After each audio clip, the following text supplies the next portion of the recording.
ભરૂચમાં થયેલ double murder કેસમાં આરોપીઓના કોઈ સગડ ન મળતા આખરે રાજ્યના પોલીસ વડાએ માહિતી આપનારને 5 લાખના ઇનામની જાહેરાત કરી હતી।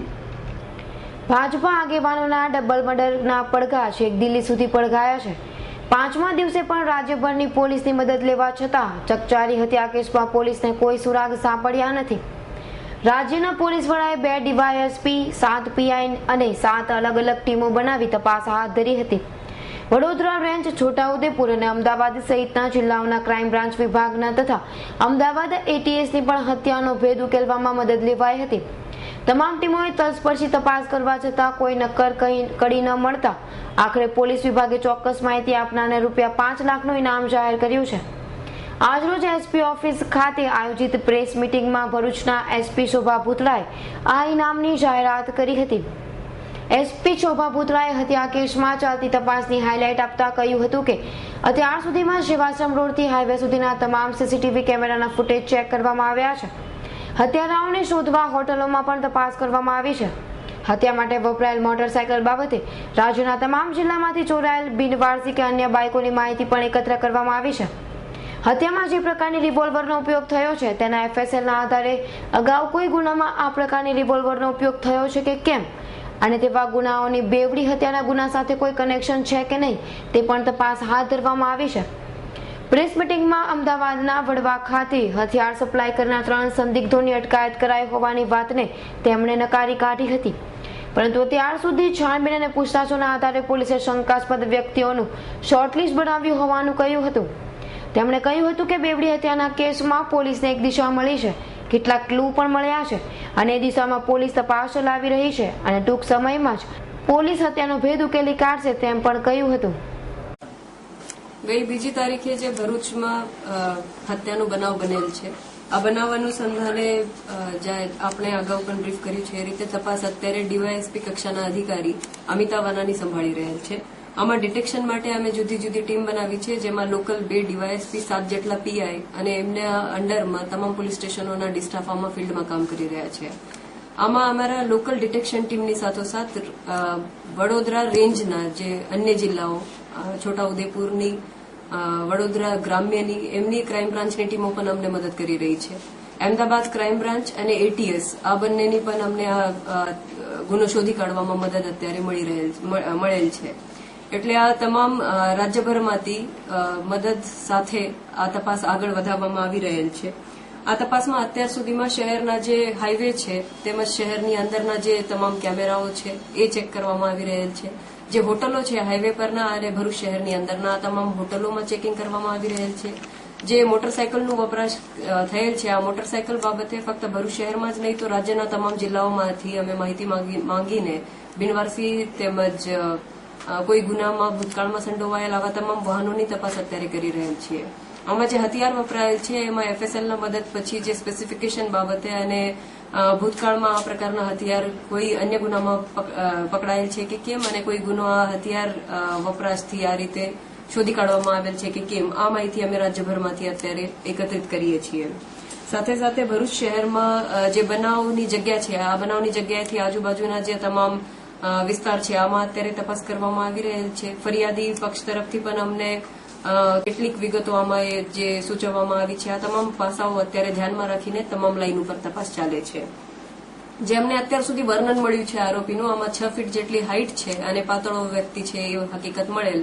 આ હકીકત આધારે તેમજ જે મુવમેન્ટ અમને સીસીટીવીના આધારે મળેલ છે, ભૂતકાળમાં જે ગુનાઓ બનેલા છે એના એમોના આધારે અમે શોર્ટલિસ્ટ કર્યા છે। જે એમાં ગુનેગાર સંડોવાયેલ હોવાની શક્યતા છે આ શોર્ટલિસ્ટ થયેલ છે। અત્યારે અમને જેટલા પાસાઓ પબ્લિકમાંથી જે માહિતી મળે છે એના પરથી અને જે અમારી જે કામગીરી ચાલી રહેલ છે એમાંથી જે ડેવલપ થાય છે આના પરથી અમે આ શોર્ટલિસ્ટ કરેલા તમામ લાઈન ઉપર કામ કરી રહ્યા છીએ। અમારી પાસે જે નક્કર માહિતી છે એમાં અમને વધારે માહિતી મળી શકે અને ગુનો તાત્કાલિક આમાં ડિટેક્ટ થઈ શકે એના માટે ડીજી ઓફિસ તરફથી કોઈ પણ નક્કર માહિતી આપનારને ₹5 લાખ ઇનામ આપવાની જાહેરાત કરવામાં આવી છે।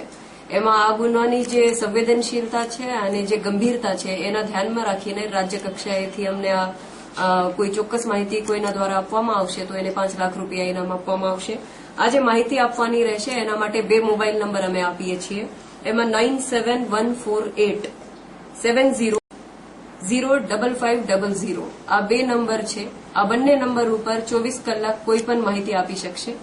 અમને અત્યારે પૂરેપૂરી આશા છે કે અમે આ ગુનો શોધી કાઢવામાં જે કોઈ પણ પગલાં લેવાના છે અમારા તરફથી એ બાકી નહીં રાખશું. અમારી લોકલ પોલીસ જ નહીં પણ રાજ્યભરમાંથી જે પોલીસ છે દિન રાત આ ગુનાને શોધી કાઢવા માટે પ્રયત્ન કરે છે અને આશા છે અમને કે આ ગુનો અમે ટૂંક સમયમાં શોધી કાઢશું.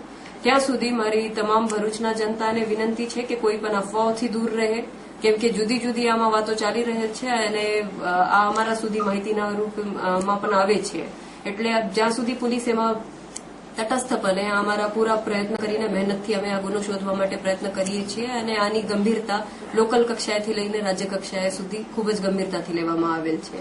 એટલે આમાં તમામ અફવાઓથી દૂર રહે અને પોલીસને આમાં શોધવામાં કોઈ પણ માહિતી હોય તો બેઝિઝક અમારા સુધી માહિતી આપવામાં અમને મદદ કરે. માહિતી આપનારની જે માહિતી છે આ તમામ રીતે ગુપ્ત રાખવામાં આવશે, જેથી કરીને કોઈ બીક વગર અમારા સુધી આ માહિતી પહોંચાડવા માટે મારી અપીલ છે. Thank you. મેડમ, સવારથી 2-3 સસ્પેક્ટને કંઈક અમદાવાદમાં અરેસ્ટ કર્યા હોવાની માહિતી છે, કોઈ કન્ફર્મ? આ જુદા જુદા અફવાઓ ચાલી રહેલ છે અત્યારે, પણ આમાં અત્યારે રૂલ આઉટ કરવાની પ્રોસિજર ચાલુ છે. કોઈ પણ અમને જે શંકાસ્પદ હિલચાલવાળા કોઈ વ્યક્તિ જણાય તો આમાં અત્યારે પૂછપરછ કરીએ છીએ, પરંતુ આમાં કોઈ પણ નક્કર અગર રહેશે, કોઈને ડિટેન કરવામાં આવશે તો આપને બ્રીફ કરવામાં આવશે. મેડમ, એ જાહેર કરશે કે કેટલા લોકોને ત્યાં સુધીમાં પૂછતાછ છે આંકડામાં? આંકડામાં અમે જે પૂછપરછ છે એમના જે ફરિયાદી પક્ષ તરફથી જે એમના સંપર્કમાં જે તમામ વ્યક્તિઓ છે એ રીતે અને જેમના ઉપર શંકા છે આ રીતે ચોક્કસ આંકડો નહીં કહી શકાય, પણ આમાં કન્ટિન્યુઅસલી આ પૂછપરછ ચાલુ છે. પણ ડીવાયએસપી કક્ષાના અધિકારીને તપાસ સોંપવા પાછળનું કોઈ ખાસ કારણ ખરું?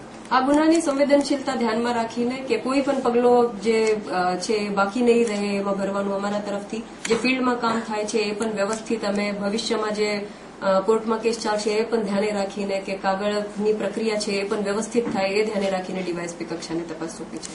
હત્યા પાછળનો કોઈ મોટિવ હજુ સુધી કોઈ?